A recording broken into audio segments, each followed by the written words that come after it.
여러분들의 마음에 열정을 쏟아! 안녕하세요. 열정과학의 렬쌤, 중열쌤입니다. 자, 29강 새로운 단원 3단원으로 왔습니다. 생물다양성이 되겠고요. 생물다양성 단원은 크게 생물다양성이 뭐냐? 네. 두 번째, 그러면 다양한 생물을 분류해보자 라는 내용. 마지막으로는 생물다양성을 우리가 보존하자. 어떻게 하면 보존하겠냐? 이런 것들에 대해서 좀 얘기를 해보도록 하겠고요. 오늘 첫 시간은 생물다양성이 되겠습니다. 자, 넘겨서 볼게요. 이것을 알아보자. 첫 번째 내용은 생물다양성. 네, 생물다양성을 다양한 관점에서 좀 보도록 하겠습니다. 생물이 다양한 게 생물다양성 아니냐? 그렇긴 한데 어떻게 생물이 구체적으로 어떻게 다양하냐?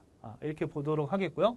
두 번째는 변이와 생물다양성인데 우리가 진화라는 말을 쓰진 않지만 사실은 다윈의 자연선택설 이라는 진화적인 관점에서 이것을 보도록 하겠습니다. 어려운 내용은 아니에요, 사실은. 그러니까 변이라는 것이 생물의 다양성을 가져왔다. 이 내용이 사실은 핵심 내용인데 이것은 다윈의 자연선택설, 다윈의 진화론적 관점에서 설명을 한 것이에요. 근데 다윈의 진화론이다 이렇게 얘기는 하지 않았지만 어쨌든 그런 관점에서 설명한 내용이 되겠습니다. 네. 내용은 봐야 되겠죠, 그죠? 자, 이 두 가지 내용 가지고 한번 힘차게 출발해 보도록 하겠습니다. 개념, 정견. 자, 생물 다양성으로 왔습니다. 첫 번째, 생물 다양성. 열닥지 붙였어요. 생물 다양성. 정의는 이렇습니다. 어떤 일정 지역에서 생물의 다양한 정도. 다양한 생물이 살고 있냐? 이거를 일정한 지역이라는 건 뭐냐면 지구 전체를 범위로 할 수는 없잖아요. 그럼 너무 넓어. 우리가 생물을 조사할 때도 어렵고요. 그래서 특정 지역을 범위를 정하는 거야. 그래가지고 여기 지역에 얼마나 생물이 다양하게 살고 있냐. 그럼 이 지역하고 생물 다양성을 비교할 수가 있겠지. 그런데 이걸 그냥 단순하게 생물이 다양하다 안 다양하다 이걸 비교하는 거를 그냥 비교하면 좀 그래요. 그냥 비교하면. 그래서 어떻게 하냐면 생물 다양성의 의미를 가지고선 비교를 하는데 작은 단위부터 제가 큰 단위까지 좀 얘기를 해보면 첫 번째는 지금 개를 그려놨습니다. 개. 첫 번째는 유전적 다양성이에요. 뭐야 유전적 다양성? 자, 유전적 다양성이라는 건 이거는 한 종 내의 다양성을 갖다 얘기해요. 한 종. 우리가 다음 시간에 이제 종에 대한 개념을 배울 텐데 같은 종에서 유전적으로 다양한 걸 얘기해요. 똑같은 강아지, 개라고 하더라도 이런 개도 있고 이런 개도 있고 이런 개도 있고 생김새가 다르잖아요. 사람도 마찬가지예요. 자식을 낳았어.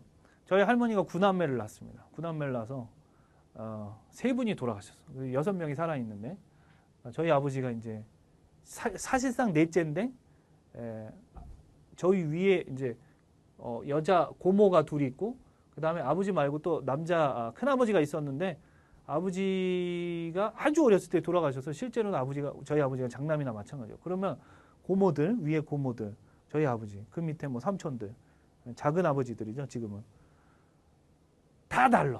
물론 생긴 건 비슷하게 생겼죠. 근데 성격이 다 조금씩은 다 달라. 예를 들면 저희 아버지 바로 밑에 있는 우리 작은 아버지, 이 삼촌은 지금 미국에 있거든요. 신학 공부를 했어요. 그래서 목사님이야. 머리가 하게 공부를 너무 많이 했어. 공부를 너무 많이 해가지고 굉장히 똑똑해요. 굉장히 똑똑하고 되게 젠틀합니다. 예.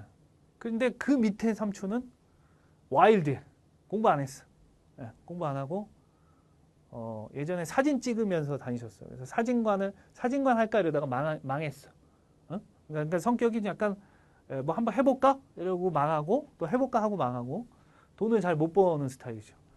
근데 고모들은 또 물론 여자라서 뭐 그럴 수도 옛날 분들이라서 그럴 수도 있겠지만 아주 그냥 성실한 편이 있어. 성실한. 그래서 남편 도와가지고 그냥 아주 뭐 잘 재산도 모으시고 그래서 잘들 사세요. 큰 거 뭐 작은 거 뭐. 다 다른 거야. 이런 게 유전적 다양성이야. 내 새끼를 낳아도 새끼들을 여러 명 낳는데 다 조금씩 다른 거야. 같은 이 종내에 있는데도 사람은 다 같은 종이거든요. 그럼 사람 봐봐, 다 똑같은 사람 있어? 없어요. 제가 군대 가서 확실히 느꼈다니까. 완전 이상한 놈들, 별 이상한 놈들 다 있어. 그런 게 유전적 다양성이야. 유전적인 다양성. 그럼 조금 더 큰 범위로 가면 종다양성이 있습니다. 종다양성. 이게 바로 어떻게 보면 이제 일반적으로 생물 다양성이라고 하는 게 이 종다양성. 이거는 여러 종의 다양성을 얘기하는 거야. 여러 종의 다양성이야. 자, 식물도 있고 동물도 있고. 이거는 사실 식물도 아니고 동물도 아니에요. 버섯은. 아, 진짜요? 버섯이 식물이 아니에요? 요거 다 다음 시간에 우리가 배울 텐데. 분해자라고 분류하기도 하는데 이건 뭐 균계라고 합니다. 사실은. 이런 게 다양한 종들이 존재하는 걸 종다양성이라고 하죠. 그러니까 생물 다양성이라는 거는 어떠한 일정한 범위에 같은 종이 살더라도 이렇게 다 똑같이 생긴 놈만 사는 게 아니라 다양하게 생긴 놈들이 살고 그리고 이 종들이 또 여러 종들이 있는 거야. 여러 종들이. 식물도 있고 동물도 있고 딱 하나만 살면 그게 다양성이 있겠어요? 없죠. 그런데 자, 이 종다양성은 제가 조금 더 얘기하면 종다양성이 높다라는 뜻은 두 가지 의미로 해석할 수 있는데 여러 종이 분포한다. 여러 종이 분포하는 것도 종다양성이 높은 거예요. 그런데 두 번째는 고르게 분포해야 돼. 고르게 분포. 이게 무슨 말이냐? 이 말이 좀 어려울 수 있는데 피식자와 포식자가 아닌 경우에는 고르게 분포해야 돼. 이게 무슨 말이냐 도대체. 식물을 예를 들어서 많이 얘기를 하는데요. 예를 들면 어떤 식물이 있는데 민들레가 있어. 민들레. 자, 어떤 특정 지역에 여러 가지 식물 종들을 조사해 봤어. 여러 종들이 있는데 조사를 해봤어. 그래서 A 지역하고 B 지역하고 조사를 해봤어. 이 지역에도 민들레가 살아요. 여기 뭐 토끼풀이 있어. 토끼풀. 토끼풀 좋아. 토끼풀. 그 다음에 또 뭐 있다고 할까? 잡초 있어. 잡초? 잡초 말고 그래도 고구마 있어. 고구마. 뜬금없이 고구마 있어. 얘도 식물이니까 고구마. 그 다음에 장미가 있어. 장미. 이렇게 해봅시다. 장미가 있어요. 자, 네 종류의 어떤 식물들이 있어. 여기도 있고 여기도 있어. 그럼 종다양성은 누가 다양해요? 이걸로는 알 수 없죠. 둘 다 다양한 거지. 그런데 개체수를 조사해봤더니 여기는 민들레가 100마리라고 하긴 그랬죠. 100개가 있었어. 토끼풀 98개 있었어. 이 A라는 특정 지역에 B라는 특정 지역하고 이렇게 조사를 해본 거예요. 고구마는 102개 있었고 장미는 90개 정도 있었어요. 굉장히 고르죠? 숫자가.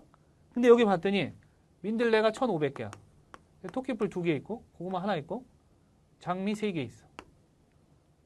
그럼 어디가 종다양성이 높으냐 이거지. 이건 너무 민들레 받친 거야. 이런 건 종다양성이 높지가 않은 거예요. 이런 건. A가 종다양성이 높다 이렇게 얘기할 수 있어.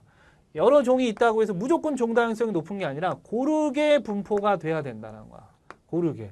물론 제가 아까 피식자와 포식자의 관계는 좀 애매하다라고 했어요. 왜냐하면 예를 들면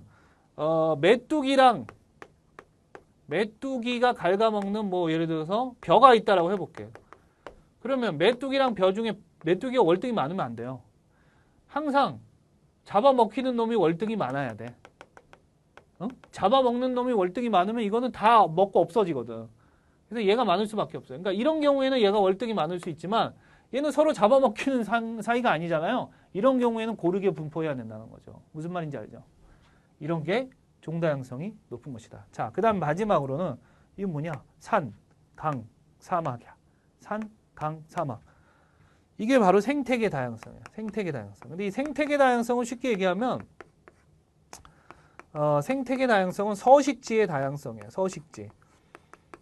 이 생물 다양성이 사실은 연결이 되는데 유전적 다양성이 종다양성을 높이고 종다양성이 생태계 다양성을 높이고 생태계 다양성이 유전적 다양성을 높이고 이런 식으로 연결이 돼 있어. 왜 그러냐면 봐봐.